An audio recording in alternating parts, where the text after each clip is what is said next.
کچھ سوچتے ہوئے وہ ثانیہ کے پاس چلی آئی اور چوری چھپے اس کے موبائل سے علمیر کا نمبر نکال لیا۔ کتنی دیر اپنی ہمت جمع کرتی رہی تھی لیکن ہمت نہ ہوئی۔ دوسرے دن اس نے ڈرتے ڈرتے اسے میسج کیا تھا کہ وہ مناہل ہے اور اسے کوئی ضروری بات کرنا چاہتی ہے۔ وہ کتنی دن اس کے جواب کا انتظار کرتی رہی لیکن واٹس ایپ پر صرف ایک ہی ٹک لگا تھا، کہیں انہوں نے مجھے بلاک تو نہیں کر رکھا۔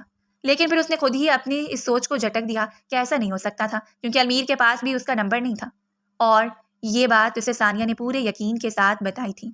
وہ ثانیہ سے ایک دن باتوں باتوں میں پوچھنے لگی کہ علمیر کا کیا حال چال ہے، تو وہ بڑے پریشان لہجے میں بتانے لگی کئی دنوں سے علمیر بھائی سے رابطہ نہیں ہو رہا، امی ابو بھی بہت پریشان ہیں۔ پہلے تو ہر وہ دوسرے تیسرے دن فون کر کے اپنی خیریت سے آگاہ کر دیتے تھے، لیکن اب تو پورا ہفتہ ہی گزرنے والا ہے اور ان کی طرف سے کوئی میسج یا کال نہیں آئی۔ یہ سن کر مینو کو انجانی سی خوشی ہوئی۔ اللہ کرے وہ گم ہو گئے ہوں، میری جان تو چھوٹے گی۔ ثانیہ کو دکھانے کے لیے اس نے چہرے پر جھوٹی ٹینشن طاری کر لی، تو وہ اسے ریلیکس کرتے ہوئے کہنے لگی تم کیوں ٹینشن لے رہی ہو، وہ باہر کے ملک ہے اور تمہیں تو پتہ ہے وہاں پر انسان کتنا مصروف ہوتا ہے، مل جائے گی ان کی خیریت کی اطلاع، پریشان مت ہو۔ وہ چپ چاپ اس کے پاس سے اٹھ کر اپنے کمرے میں آ گئی اور خوشی کے مارے ڈانس کرنے لگی۔ پریشان ہوتی ہے میری جوتی، میں تو خوش ہوں اور بہت خوش ہوں۔ وہ جھومتے ہوئے مست انداز میں اپنے آپ سے باتیں کر رہی تھی۔ کاش وہ ایسا گم ہو کہ کبھی واپس ہی نہ آئے، کم سے کم میری جان تو چھوٹے گی۔ آئے بڑے ہٹلر کی جانشین مجھ سے شادی کرنے والے۔ وہ خوش تھی کہ جیسا وہ سوچ رہی ہے ویسا ہی ہوگا، لیکن اس کی خوشیوں کی عمر بہت تھوڑی تھی۔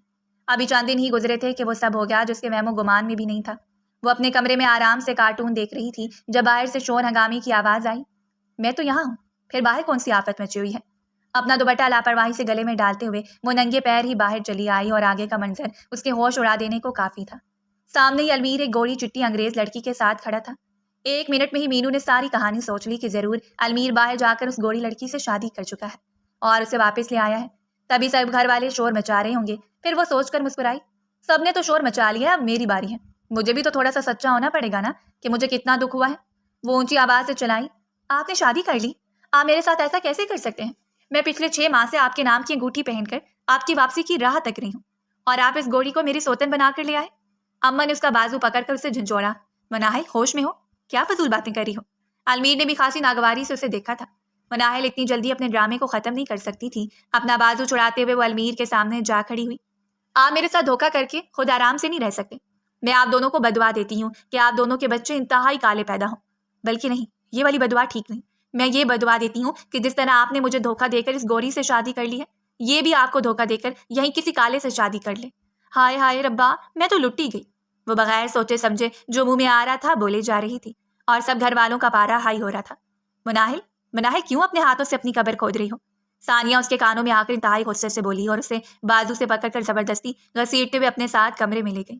ہاں مجھے پتا چل گیا ہے، تم بھی اپنی اس گوری بھابھی کو دیکھ کر اب میرے ساتھ دگا کرو گی، تم سب ہو ہی ایک جیسے دھوکے باز۔ مناہل نے لگے ہاتھوں ثانیہ کو بھی 2-4 باتیں سنا دی۔ ثانیہ نے تنگ آ کر اس کے بازو پر ایک تھپڑ رسید کیا، بس کرو، اب تم نے ایک بھی فضول بات کی تو مجھ سے مار کھاؤ گی۔ وہ چپ ہو کر بیٹھ گئی۔ ثانیہ نے ماتھے پر ہاتھ رکھ لیا، ایک تو یہ لڑکی بھی نا بنا سوچے سمجھے بولے جاتی ہے، اب اتنا بڑا ڈرامہ کر کے خود آرام سے بیٹھ گئی ہے۔ وہ بڑبڑائی، اب ایسے کیا بولے جا رہی ہو؟ مینو نے معصومیہ سے آنکھیں پٹپٹاتے ہوئے کہا تو ثانیہ اپنا غصہ بمشکل کنٹرول کرتے ہوئے بولی، یہ جو باہر تم تماشا لگا کے آئی ہو نا، تمہارا انجام کیا ہوگا؟ یہ سوچ کر مجھے افسوس ہو رہا ہے۔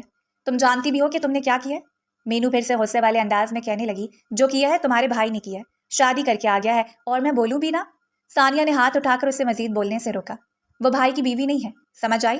ان کی کولیگ ہے جو پاکستان بس گھومنے پھرنے اور سجاول کی شادی اٹینڈ کرنے کی نیت سے آئی ہے۔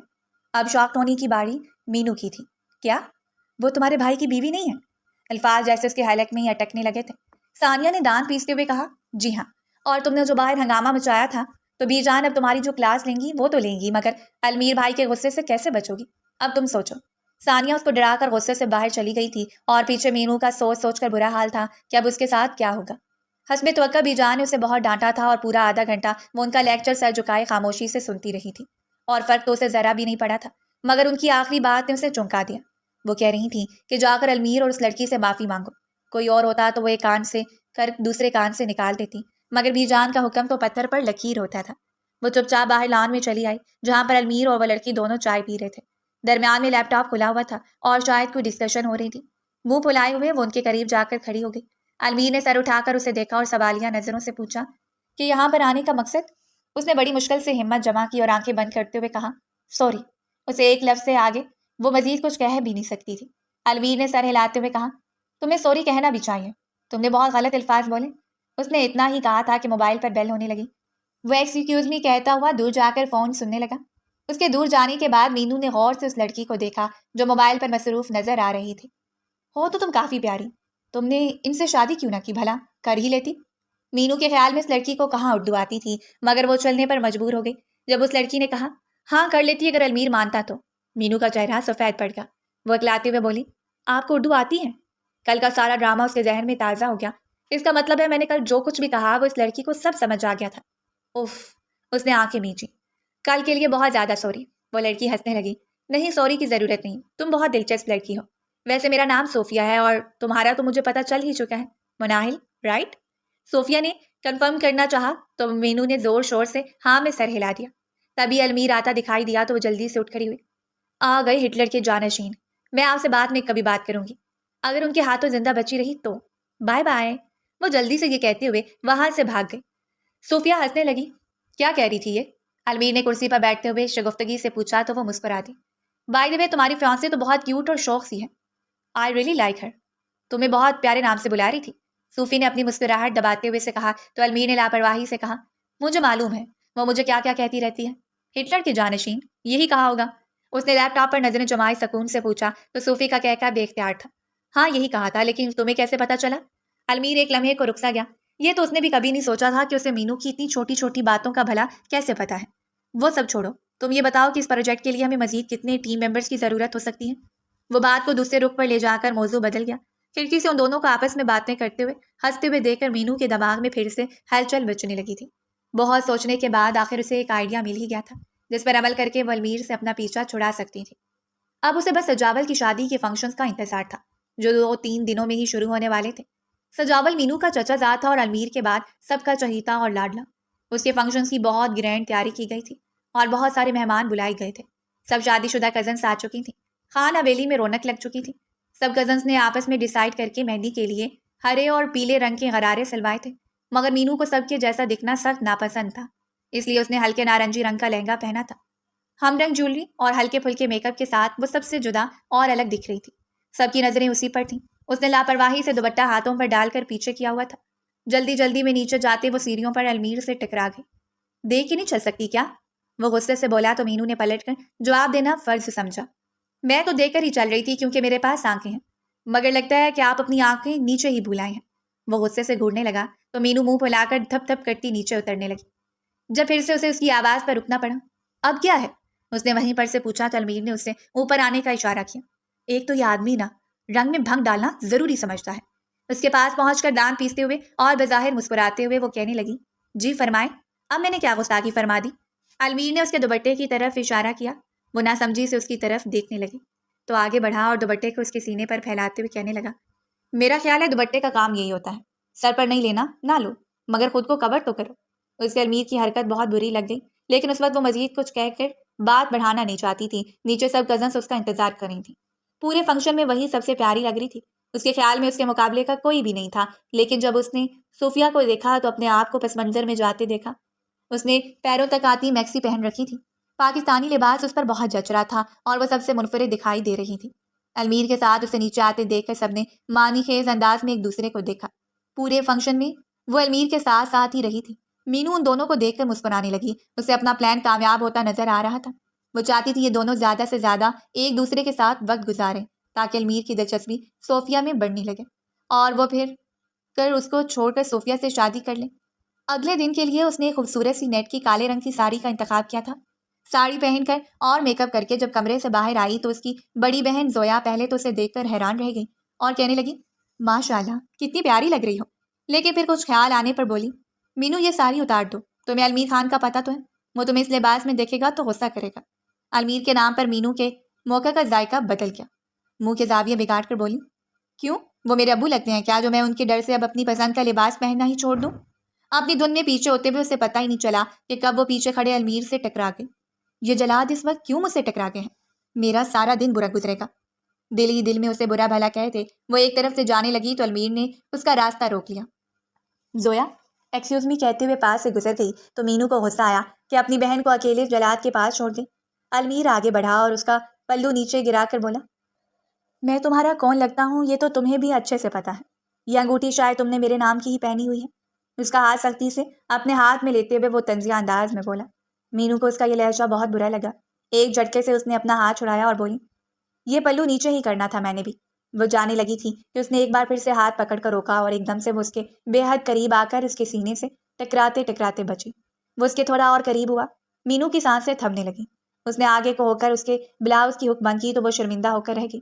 اس نے کتنی بار اماں کو کہا بھی تھا کہ بلاؤز کی ہک ڈھیلی ہے، اس کو بدل دیں، لیکن کسی نے شادی کی مصروفیات میں اس کی بات کو اہمیت ہی نہیں دی. پھر مجبوراً اسے ساڑی ویسے ہی پہنی پڑی. بہتر ہے یہ لباس بدل لو، گمبھیر انداز میں کہتا ہوا وہ اس کے پاس سے گزر کر چلا گیا. المیر خان، مجھ پر جتنی روک ٹوک کرنی ہے آج کے دن تک کر لو. کل تو تمہیں میرا پیچھا چھوڑنا ہی ہوگا. کل جو میں کرنے والی ہوں اس کی تو تمہارے فرشتوں کو بھی خبر نہیں ہوگی.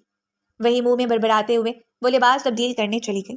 اگلے دن کا سورج چڑھا تو وہ اپنے پلان کو لے کر خاصی پرجوش تھی. اس کا دل تیزی سے دھڑک رہا تھا. وہ بار بار خود کو تسلیاں دے رہی تھی کہ کچھ نہیں ہوگا، جیسے اس نے سوچ رکھا ہے ویسا ہی ہوگا. سب ولیمے کے کھانے میں مصروف تھے جب وہ پلان کے تحت صوفیہ کے پاس آئیں. آپ کو المیر بلا رہے ہیں. مجھے؟ صوفیہ خاصی حیران دکھائی دی. جی ہاں، وہ نیچے اسٹور روم میں آپ کا انتظار کر رہے ہیں. انہوں نے آپ سے بہت ضروری بات کرنی ہے.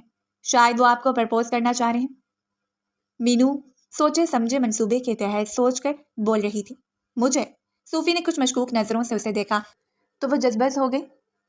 جی، انہوں نے مجھے بتایا تھا کہ وہ آپ سے شادی کرنا چاہتے ہیں کیونکہ وہ مجھ سے نہیں آپ سے محبت کرتے ہیں. مینو کی زبان فراٹے سے جھوٹ پر جھوٹ بول رہی تھی. لیکن یہ کرنا بہت ضروری تھا. آپ چلیے، میں آپ کو اسٹور روم میں لے چلتی ہوں.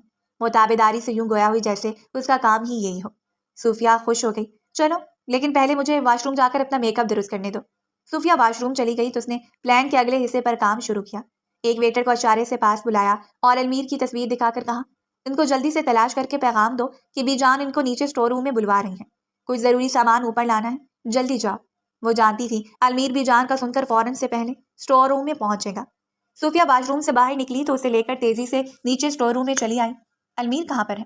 وہ کچھ پریشان نظر آئی تو مینو اسے تسلی دیتے ہوئے کہنے لگی، میں ان کو لے کر آتی ہوں. انہوں نے کہا تھا پہلے آپ کو یہاں پر پہنچا دوں پھر وہ نیچے آئیں گے. یہ دیکھیں. اس نے صوفیہ کی توجہ کمرے کی طرف کروائی تو وہ حیران رہ گئی. جگہ جگہ پر گلاب اور موتیے کے پھول بکھرے ہوئے تھے. کمرے کے سارے سامان کو ایک طرف کر کے آگے خوبصورت پردہ ڈال دیا گیا تھا اور اس پردے پر انگریزی حروف تہجی کے غباروں سے ول یو میری می لکھا گیا تھا. المیر نے یہ سارا انتظام آپ کے لیے ہی کیا ہے. میں نے کہا نا کہ وہ آپ سے شادی کرنا چاہتے ہیں، تو دیکھ لیں یہ ثبوت. مینو نے لگاوٹ سے کہا. اب اسے المیر کا انتظار تھا. وہ دل ہی دل میں سوچنے لگی، بس اب المیر صاحب اس کمرے میں آ جائیں تو میں جلدی سے باہر سے دروازہ بند کر دوں گی اور اوپر جا کر سب کو کہوں گی کہ وہ نیچے صوفیہ کو پرپوز کر رہے ہیں. پھر سب اپنی آنکھوں سے دیکھ لیں گے کہ یہ مجھ سے نہیں صوفیہ سے شادی کرنا چاہتے ہیں اور آخر بھی جان کو یہ رشتہ توڑنا ہی ہوگا. اپنے پلان کو دل ہی دل میں دہراتے ہوئے بہت مسرور لگ رہی تھی. اس کے خیال میں یہ ایک بالکل پرفیکٹ پلان تھا جس کے لیے وہ پچھلے 2 دنوں سے محنت کر رہی تھی. تبھی صوفیہ کے موبائل پر رنگ ہوئی تو وہ معذرت خانہ انداز میں مینو کو دیکھ کر بولی، 1 منٹ، گھر سے کال ہے، میں ان کو کہہ دیتی ہوں، بعد میں رابطہ کرتی ہوں فری ہو کر. وہ دروازے کے پاس جا کر بات کرنے لگی اور مینو پھولوں کی سجاوٹ ٹھیک کرنے لگی. اسے اندازہ ہی نہیں ہوا کہ کب صوفیہ بات کرتے کرتے وہاں سے باہر چلی گئی. جب کسی کے قدموں کی چاپ سنائی تھی تو وہ چونک کر پلٹی. پیچھے کھڑے ایک اجنبی لڑکے کو دیکھ کر وہ چونک گئی. آپ کون اور یہاں کیا کر رہے ہیں؟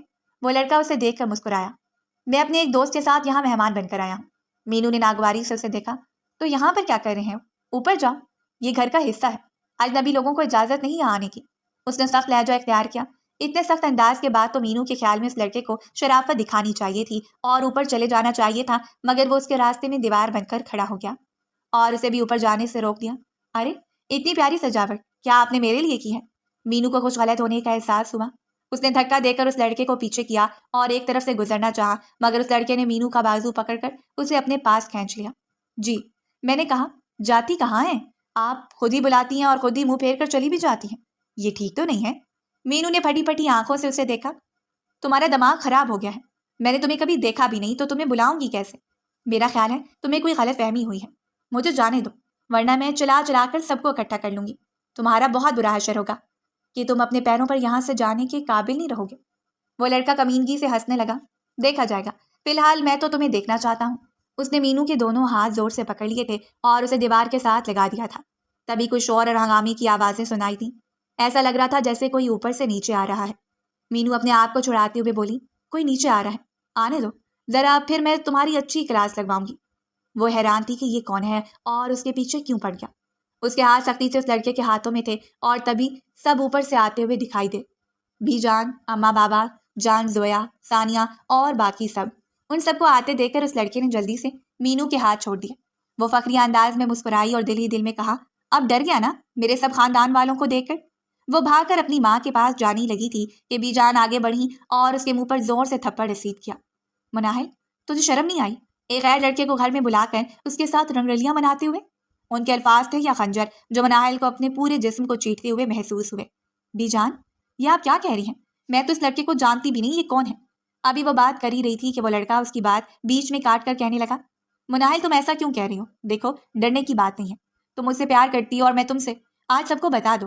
مناہل نے انتہائی حیران ہو کر اس لڑکے کو دیکھا۔ وہ اس قدر بکھلا گئی تھی کہ اسے کچھ سمجھ نہیں آ رہا تھا کہ وہ کیا کہے۔ یہ لڑکا جانے اسے کیوں پھنسانے پر تلا ہوا تھا۔ تم جو کوئی بھی ہو، جھوٹ کیوں بول رہے ہو؟ میں تو تمہیں جانتی بھی نہیں۔ اس لڑکے نے اپنی جیب سے موبائل نکالا اور مناہل کی کچھ تصویریں سب کو دکھاتے ہوئے کہنے لگا کہ اگر یہ مجھے جانتی نہیں تو پھر میرے پاس اس کی تصویریں کہاں سے آ گئیں؟ اس نے یہ سب مجھے خود بھیجی ہیں۔ اصل میں ہم دونوں ایک دوسرے کو پسند کرتے ہیں اور آج اسی نے مجھے ملنے کے لیے گھر بلایا تھا، مگر اب آپ سب کو اچانک اپنے سامنے دیکھ کر یہ ڈر گئی ہے۔ مناہل کا تو وہ حال ہو گیا تھا کہ کاٹو تو بدن میں لہو نہیں۔ وہ یہی سوچنے لگ گئی کہ اس لڑکے کے موبائل میں میری تصویریں کیسے ہو سکتی ہیں، کیسے یہ سب ممکن ہے۔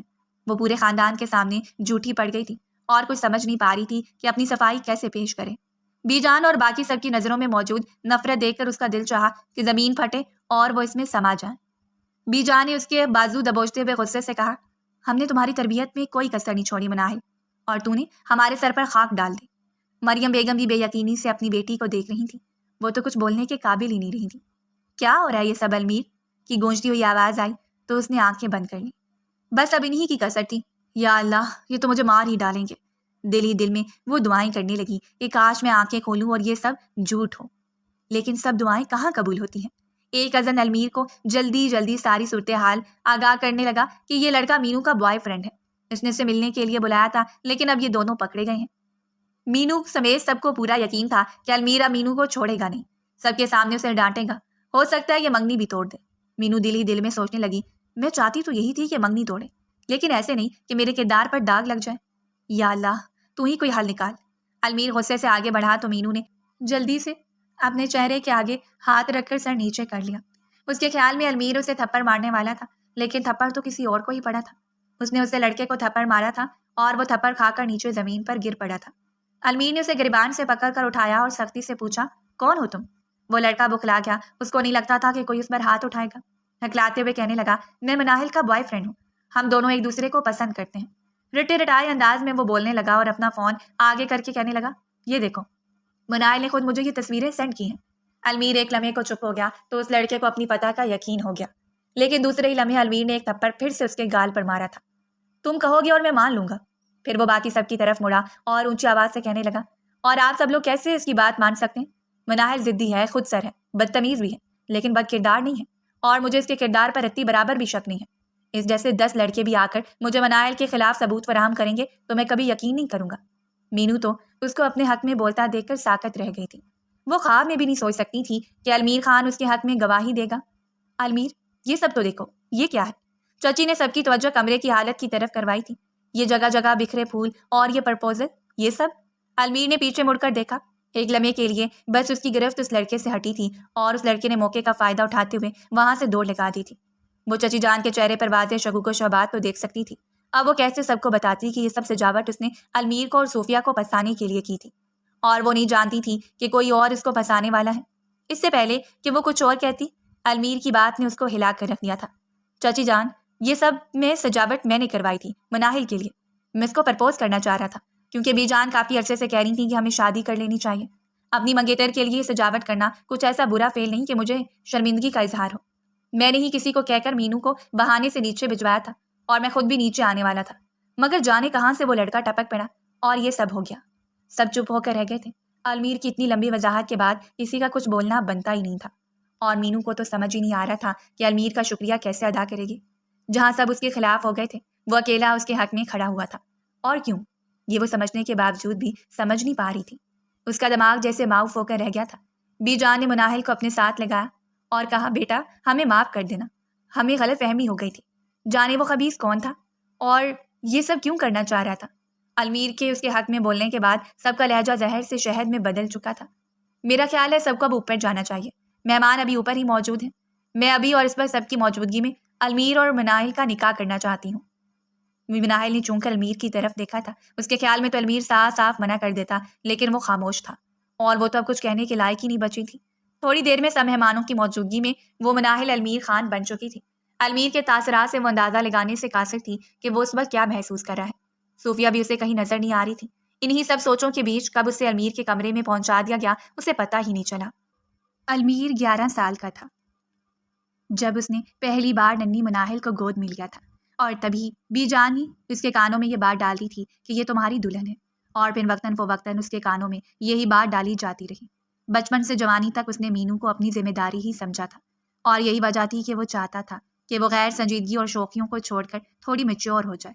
اس کو مینو کا ہر وقت گھر میں ہنگامہ مچائے رکھنا اور باتیں کرنا اچھا لگتا تھا، لیکن اس نے منہ سے یہ کبھی نہیں کہا تھا۔ وہ نہیں چاہتا تھا کہ اس کا روب مینو پر کم ہو جائے۔ کبھی کبھی اس کا دل چاہتا تھا کہ وہ بھی اس کے ساتھ اس کی شرارتوں میں حصہ لے، اس کے ساتھ بیٹھے باتیں کرے، لیکن چونکہ یہ سب اس کی فطرت میں نہیں تھا تو وہ عموماً چپ ہی رہتا۔ سب کو مینو کے 18 سال کے ہونے کا انتظار تھا تاکہ ان دونوں کی شادی کر دی جائے۔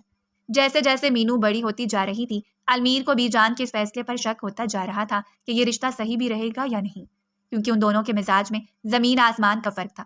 دوسری طرف وہ یہ بھی چاہتا تھا کہ یہ رشتہ مینو کی رضامندی سے ہی ہو۔ اس دن جب سب گھر پر نہیں تھے اور مریم بیگم مینو کی شادی کے لیے منا رہی تھیں، تو اس نے مینو کی ساری گوہر افشانیاں اپنے کانوں سے سنی تھی کہ کیسے وہ اس کو برے برے القابات سے نواز رہی تھی اور شادی سے منع کر رہی تھی۔ اس نے بھی بی جان کو صاف کہہ دیا کہ وہ مجھ سے شادی نہیں کرنا چاہتی، تو آپ اس پر زبردستی نہ کریں، لیکن بی جان نے اس کی بات کو چٹکی میں اڑا دیا۔ ارے وہ تو شروع سے ہی نادان اور بڑبولی ہے، یوں ہی بولتی رہتی ہے، تم اس کی باتوں کو دل سے نہ لگایا کرو، جب شادی ہو جائے گی تو تیر کی طرح سیدھی بھی ہو جائے گی۔ بی جان تو نکاح کرنے پر تلی ہوئی تھی، لیکن وہ یہی چاہتا تھا کہ پہلے منگنی ہو جائے تاکہ منگنی سے نکاح تک کے عرصے کے دوران مینو کو وقت مل جائے اور وہ اپنے آپ کو اس رشتے کے لیے اچھے طور پر ذہنی طرح سے تیار کر سکے۔ منگنی والے دن جب اس نے پہلی بار مینو کو ڈھنگ کے کپڑوں میں دیکھا تو وہ دیکھتا ہی رہ گیا۔ آسمانی رنگ کے پیروں تک آتی کامدار فراق میں سمٹائی وہ اسے بہت پیاری لگ رہی تھی، اور مینو کو یوں چپ چاپ بیٹھے دیکھنا اس کے لیے زندگی کا سب سے خوشگوار اور حیرت ناک تجربہ تھا۔ انہی دنوں اس کو اپنے بزنس کے سلسلے میں باہر جانا پڑا۔ بی جان نے اسے جانے سے پہلے اچھی طرح سے بتا دیا تھا کہ باہر جا کر وہ کسی گوڑی کے چکر میں نہ پڑے، مینو ہی اس کی دلہن بنے گی۔ وہ بی جان کے خدشات پر ہنس پڑا۔ اس نے یقین دہانی کروائی ایسا کچھ نہیں ہوگا۔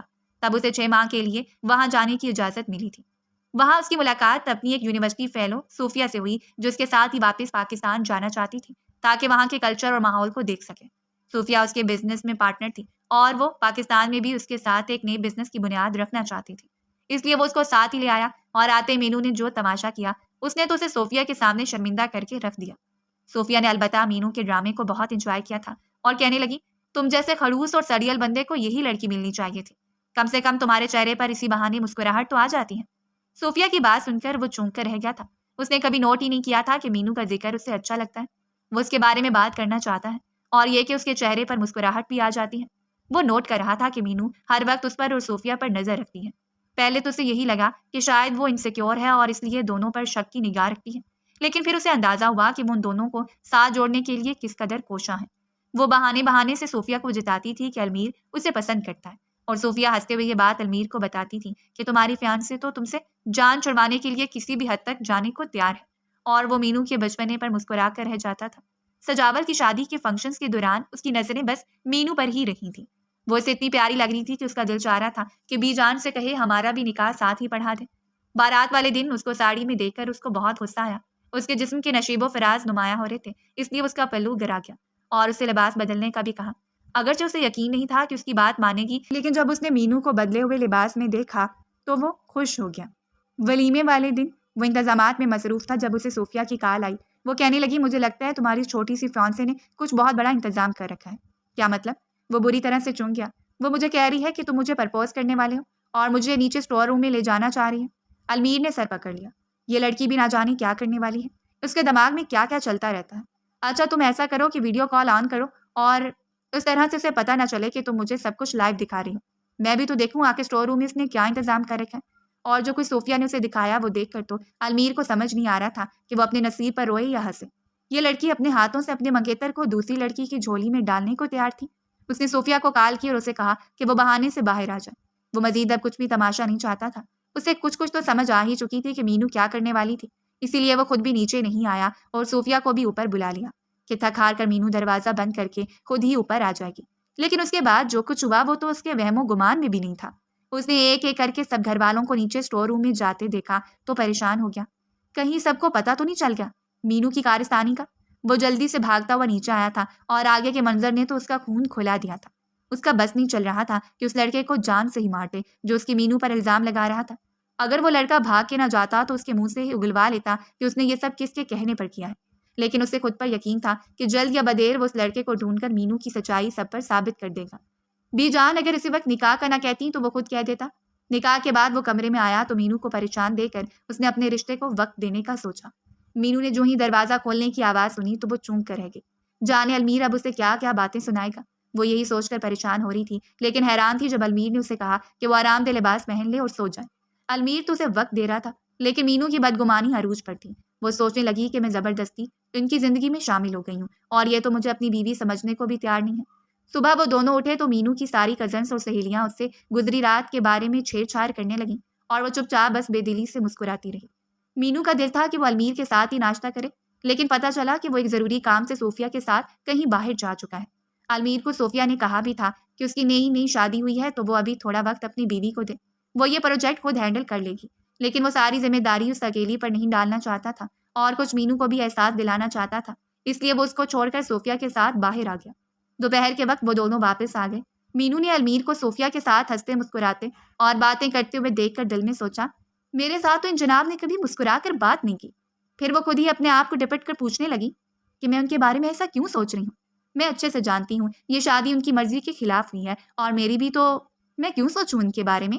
بی جان نے اگلے دن ہی ان کا ولیمہ بھی رکھ دیا تھا۔ المیر کو اتنی خوبصورت وہ آج سے پہلے کبھی نہیں لگی تھی اور اب تو وہ اس کی بیوی تھی، تو دل اپنے آپ ہی اس کی طرف کھینچا جا رہا تھا، لیکن اس نے بڑی مشکل سے اپنے آپ کو کنٹرول کیا۔ وہ کمرے میں آیا تو مینو کا دل تیزی سے دھڑکنے لگا۔ سب نے ہی کہا تھا کہ آج تو المیر اس کے حسن پر فدا ہی ہو جائے گا اور اس کی تعریف بھی کرے گا اور اپنی محبت کا اظہار بھی، لیکن ایسا کچھ بھی نہیں ہوا تھا۔ وہ انتظار ہی کرتی رہ گئی۔ المیر نے نرمی سے اسے اپنا لباس بدلنے کی تلقین کی اور لیپ ٹاپ پر مصروف ہو گیا۔ اگرچہ وہ شروع سے ہی المیر سے شادی نہیں کرنا چاہتی تھی، لیکن نے کہا کہ دو بولوں نے اس کا دل بدل کر رکھ دیا تھا۔ اب وہ چاہتی تھی کہ المیر اس کی طرف توجہ کرے، اس کے ساتھ محبت سے پیش آئے، وہ ڈھیر ساری باتیں کریں، لیکن یہ سارا کچھ جب وہ صوفیہ کے ساتھ کرتا تو وہ اندر سے بھسم ہو کر رہ جاتی۔ میں خود ہی تو ان دونوں کو ایک ساتھ دیکھنا چاہتی تھی، اور اب اگر دیکھ رہی ہوں تو مجھے آخر کیوں تکلیف ہو رہی ہے؟ میں ہی تھی نا جو ان دونوں کا نکاح کروانا چاہتی تھی تاکہ مجھے المیر سے شادی نہ کرنی پڑے، تو اب اگر وہ دونوں ایک ساتھ ہیں تو آخر مجھے کیوں برا لگ رہا ہے؟ وہ اپنی سوچوں سے خود ہی گھبرا جاتی۔ آخر تم مناہل کو اگنور کیوں کر رہے ہو؟ آفٹر آل وہ تمہاری بیوی ہے۔ وہ دونوں کلائنٹ کے ساتھ میٹنگ کرنے ریسٹورنٹ میں آئے ہوئے تھے، تبھی صوفیہ نے اسے اچھا خاصا ڈانٹ دیا تھا۔ المیر ہنس دیا۔ تم مینو کو نہیں جانتی ہو، میں جانتا ہوں۔ وہ اس وقت گلٹ میں ہے اور میں چاہتا ہوں کہ اس کا گلٹ تھوڑا اور بڑھے تاکہ اسے اپنی پرانی تمام غلطیوں کا احساس ہو جائے۔ میں چاہتا ہوں کہ وہ خود میری طرف بڑھے۔ صوفیہ سر جھٹک کر رہ گئی۔ ایک تو یہ مرد بھی نہ جانے کیوں اتنی مشکل باتیں کرتے ہیں۔ وہ اتفاق سے اسی ریسٹورنٹ میں اپنے دوستوں کے ساتھ آئی ہوئی تھی اور صوفیہ کے ساتھ اسے دیکھ کر مینو سے وہاں رکا نہیں گیا، تو بہانے سے دوستوں کو لیے وہاں سے چلی آئی۔ ان دونوں کی زندگی یوں ہی گزر رہی تھی جیسے دو اجنبیوں کی گزرتی ہیں۔ وہ کمرے میں آتا اور لیپ ٹاپ پر مصروف ہو جاتا اور وہ اس کی طرف دیکھتی رہتی کہ شاید وہ لیپ ٹاپ سے نظریں ہٹا کر اسے کچھ وقت دے، اس کے ساتھ بات کرے، لیکن ایسا کچھ بھی نہ ہوتا تو وہ دل محسوس کر رہ جاتی۔ ایک دن وہ یوں ہی بیٹھی ہوئی تھی کہ اس کی خالہ زاد نادیہ چلی آئی۔ مینو تم نے کیا حال بنا رکھا ہے اپنا؟ کہیں سے بھی نہیں لگ رہا تم نئی شادی شدہ ہو۔ مینو کا دل بھر آیا۔ نادیہ نے پیار سے اس کو گلے لگایا۔ تم مجھے بتا سکتی ہو، اپنے دل کا بوجھ ہلکا کر لو، ہو سکتا ہے میں تمہیں اچھا مشورہ دے سکوں۔ وہ رونے لگی اور نادیہ کو سب بتا دیا کہ کیسے المیر اسے شادی کے پہلے دن سے ہی اگنور کر رہا ہے اور صوفیہ کو توجہ دے رہا ہے۔ نادیہ نے اسے تسلی دی، فکر مت کرو، سب ٹھیک ہو جائے گا، لیکن ایسے رونے دھونے سے نہیں، تمہیں کچھ کرنا ہوگا۔ ایسے ہاتھ پر ہاتھ دھرے بیٹھی رہو گی تو کچھ حاصل نہیں ہوگا۔ مجھے کیا کرنا ہے؟ مینو نے بے چینی سے سوال کیا۔ نادیہ نے حل پیش کرتے ہوئے کہا، جیسے وہ تمہیں جیلس فیل کرواتے ہیں ویسے ہی تم بھی کرواؤ، تم بھی اگنور کرو۔ یاد رکھو جتنا دور جاؤ گی وہ اتنا ہی پاس آئیں گے۔ مینو کو نادیہ کی باتیں دل کو لگ رہی تھی اور اس نے فیصلہ کر لیا تھا کہ وہ ایسا ہی کرے گی۔ دوسری طرف المیر پوری کوشش کر رہا تھا کہ وہ کسی بھی طرح سے اس لڑکے کو ڈھونڈ نکالے۔ وہ نہیں چاہتا تھا کہ مستقبل میں پھر سے ایسا کوئی مسئلہ سر اٹھائے۔ سارے دن کا تھکا ہارا کمرے میں آیا تو مینو سو رہی تھی۔ وہ حیران ہوا کیونکہ جب تک وہ نہیں جاتا تھا وہ جاگتی ہوتی تھی۔ اس نے پریشانی سے سوچا کہیں مینو کو بخار تو نہیں ہو گیا۔ آگے بڑھ کر اس کے ماتھے پر ہاتھ رکھا، بخار نہیں تھا تو مطمئن ہو کر پیچھے ہٹ گیا۔ ایک ہی بیڈ پر یوں سے دوری بنا کر رکھنا المیر کے لیے کتنا مشکل تھا یہ وہی جانتا تھا۔ مینو سو نہیں رہی تھی بلکہ سونے کی اداکاری کر رہی تھی تاکہ وہ المیر کا ری ایکشن چیک کرے، اور وہ دل ہی دل میں مسکرا دی جب اس نے المیر کو اپنے لیے فکر کرتے دیکھا۔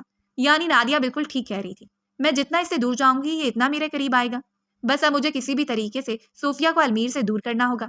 وہ اب یہی کرتی، المیر کو نظر انداز کرنا شروع ہو گئی تھی، اور المیر کو اپنی مصروفیات میں اندازہ ہی نہیں تھا کہ مینو کے دماغ میں کیا چل رہا ہے۔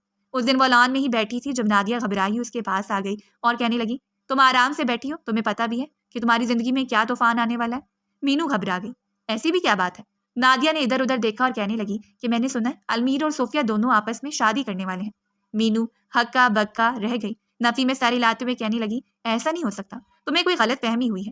نادیہ نے افسوس سے اسے دیکھا، مینو تم بس سوچتی رہنا اور کچھ کرنا نہیں، اگر اپنا گھر بچانا چاہتی ہو تو جو میں کہہ رہی ہوں وہ کرو۔ مینو نے اس کی بات سن کر سر ہلا دیا۔ المیر اور صوفیہ اپنے بزنس کے کامیاب آغاز پر بہت خوش تھے، اور المیر کا ارادہ تھا کہ اب کافی عرصہ گزر چکا ہے اور اب تک مینو کی عقل آ گئی ہوگی تو ان دونوں کو اپنے نئے رشتے کا آغاز کر ہی لینا چاہیے۔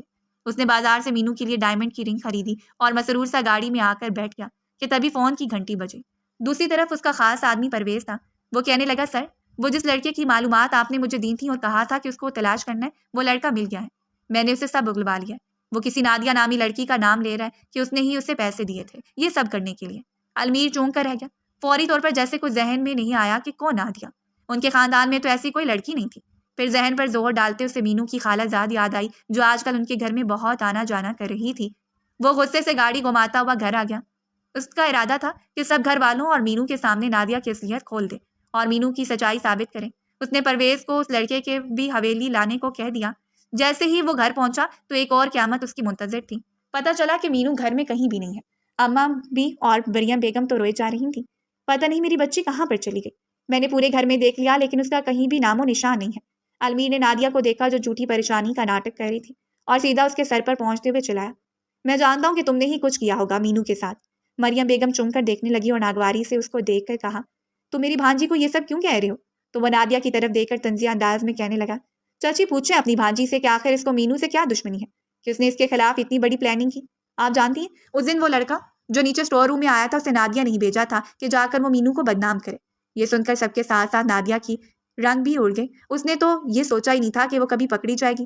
وہ لڑکا بھاگ چکا تھا اور اسے یقین تھا وہ کبھی ہاتھ نہیں آئے گا، مگر ساری بازی پلٹ گئی تھی۔